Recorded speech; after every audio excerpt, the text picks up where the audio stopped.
ይሄ የኢትዮ ቴሌኮም ዋይፋይ 11000 ብር የተገዛ ለምንድነው አገልግሎት የማይሰጥ? ለምንድነው ስፒድ የቀነሰው? ችግሩ ምንድነው? እስኪ ውስጡ ምን እንዳለ አብረን ፈተን እናያለን። መጀመሪያ እቺኛዋ ተፈታለች። ውስጡ ምን እንዳለ ቼክ እናደርጋለን። ምክንያቱም ምናልባት አይጥ ገብቶ ከሆነ ወይም ደግሞ ውሃ ገብቶ ከሆነ ምናልባት ቼክ እናደርጋለን። ይሄ መፍቻ ይፈታም፣ በሌላ መፍቻ ቼክ እናደርጋለን እና ያለን እንግዲህ የፈታን ነው። አንድ ብሎን ተፈተዋል። ሁለተኛ እንደግማ አለን።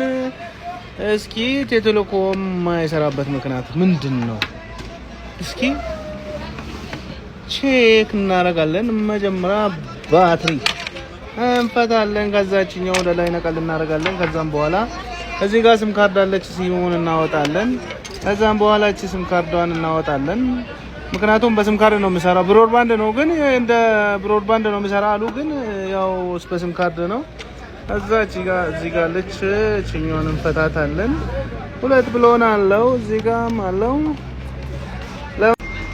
ትንሽ ላሳልፍና እዚህ መጨረሻ ላይ ደርሶ የማይፈታበት ምክንያት የለም።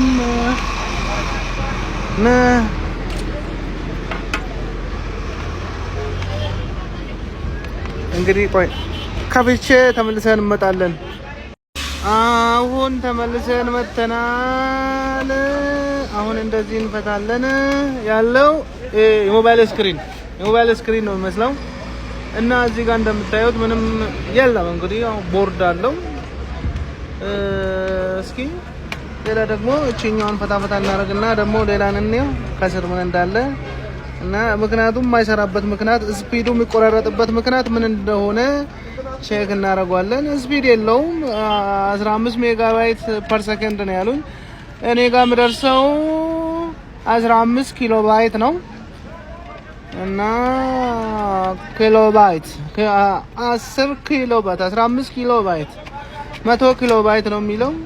ያው እንደምታዩት ያው ምንም እንግዲህ ለምን እንደማሰራ አላወቅኩትም። ስም ካርድ እዚህ ጋር ይወስዳል፣ አይሰራም። እንግዲህ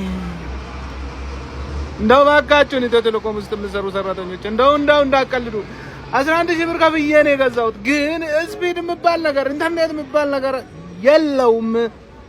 ባካችሁን እንደው ፍሬ ይሄን ቪዲዮ የምታይ ከሆነ እኛ ቡራዩ አካባቢ ያለን ሰዎች ተሰቃየን። ዳታ አይሰራም፣ ኔትወርክ አይሰራም። በዚህ እዛ ማዶ ላይ ገመድ አለ፣ ብሮድባንድ አለ። እዚህ ታክሲ ተራ ነው፣ እዚህ ደግሞ የለም፣ በዚህኛው ደግሞ የለም።